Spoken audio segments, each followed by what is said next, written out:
Allah commanded the Prophet ﷺ to openly call to Islam. He first invited his close relatives and said, "O descendants of Abdul Muttalib, I am Allah's messenger to you.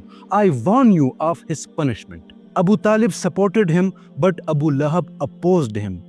Days later, the Prophet ﷺ stood on Mount Safa and proclaimed, "If I tell you an enemy is approaching, will you believe me?" They replied, "Yes." He said, "Then I warn you of a severe punishment." Abu Lahab responded, "May you perish." God forbid. And Surah Al-Lahab was revealed. Perish the hands of Abu Lahab, and perish he. Abu Lahab and his wife harassed the Prophet ﷺ by placing thorns and garbage in his path. But the Prophet ﷺ remained patient. Quraysh pressured Abu Talib to stop the Prophet ﷺ or face enmity. Abu Talib was distressed, but the Prophet ﷺ said, "Even if they place the sun in my right hand and the moon in my left, I will not abandon this mission." Abu Talib replied, "Do what you must, my nephew, I will never forsake you." When Quraysh saw the Prophet ﷺ would not stop preaching, they unleashed severe torture on weak Muslims.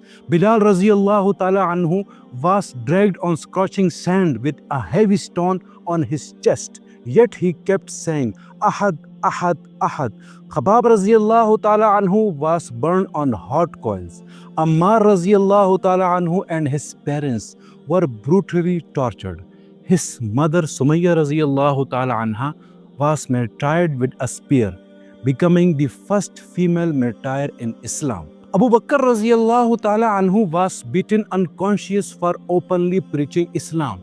Upon waking, he asked, "Is the Prophet ﷺ safe?" He refused food and drink until he saw the Prophet ﷺ himself. The Quraysh tried every method to harm the Prophet ﷺ. One day, Uqba bin Abi Mu'ayt tried to strangle him with a clock, but Abu Bakr Raziyallahu Ta'ala Anhu saved him. Abu Jahl, the fiercest enemy, incited others to disrespect the Prophet ﷺ, but Allah always protected his messenger. These tortures only strengthened the faith of the companions, their steadfastness becoming immortal in Islamic history.